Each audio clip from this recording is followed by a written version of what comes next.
একমাত্র আল্লাহ ছাড়া এই পৃথিবীতে এবং পরকালে আমাদের আপন বলে কেউ নাই। বাকি সবাই সবার স্বার্থের জন্য আছে। মানুষ মানুষের অবস্থানকেই মূল্যায়ন করে। আমরা মারা গেলে পরে 40 দিন তারা আমাদেরকে মনে রাখবে কিনা সন্দেহ আছে। বিশ্বাস করছেন না? এই যে আমাদের অনেক আত্মীয় স্বজন মারা গেছে না, বছরে একটা বারো কি কবরস্থানে কেউ গিয়েছে? হয়তো যায়, মৃত্যুবার্ষিকী ওই দিন যায়, তাই না? দেখেন আমরা কিন্তু আস্তে আস্তে ভুলে গিয়েছি তাদের, আমরা ব্যস্ত হয়ে গেছি। ঠিক একইভাবে তারাও আমাদেরকে ভুলে যাবে। এই জন্যে আমি বারবার আপনাদেরকে মনে করে একটা কথা, আমার জীবন থেকে উপলব্ধি করি একটা কথা, যে একমাত্র আল্লাহ ছাড়া এই পৃথিবীতে এবং পরকালে আমাদের আপন বলে কেউ নাই। বাকি সবাই সবার স্বার্থের জন্য আছে। মানুষ মানুষের অবস্থানকেই মূল্যায়ন করে। মানুষ মানুষের অবস্থানকেই মূল্যায়ন করে। আল্লাহ রাব্বুল আলামিন আপনার ভিতরটাকে ভালোবাসেন। দেখেন আপনি যখন নামাজ পড়েন নাই, আল্লাহ পাক কিন্তু আপনাকে ধ্বংস করে দেন নাই। আল্লাহ পরম করুণাময় আপনাকে হেদায়েত দিয়ে নামাজি বানিয়ে দিয়েছেন। জীবনে অনেক পাপ করেছেন, ইনস্ট্যান্ট আল্লাহ পাক শাস্তি দিতে পারতেন, আল্লাহ পাক দেন নাই।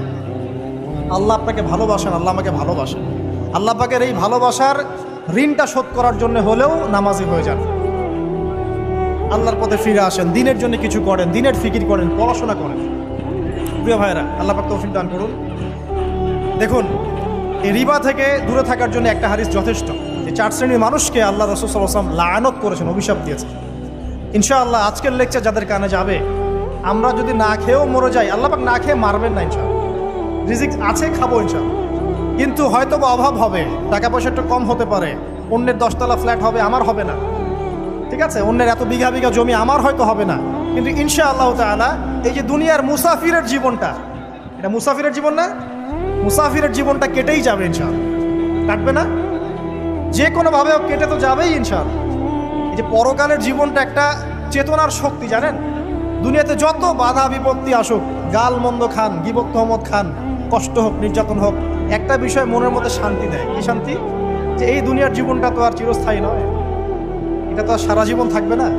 ইনশাআল্লাহ এই অবস্থা আস্তে আস্তে পরিবর্তন হয়ে যাবে। ফাইন্না মাআল উসরি ইউসরা, পরকালে ইনশাআল্লাহ পাবো। দুনিয়াতে না পেলে কি হয়েছে, পরকালে পাবো ইনশাআল্লাহ।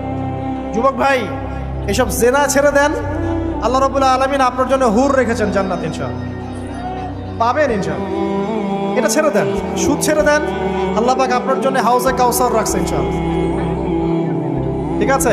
অন্যায় পাপ ছেড়ে দেন, আল্লাহ রাব্বুল আলামিন আপনার জন্য জান্নাত রেডি করে রাখছে ইনশাআল্লাহ। এই দুনিয়ার জীবনটা ধোঁকা, একটা ছোট্ট জীবন, পুরা ধোঁকা, কিচ্ছু নাই এর মধ্যে। আমার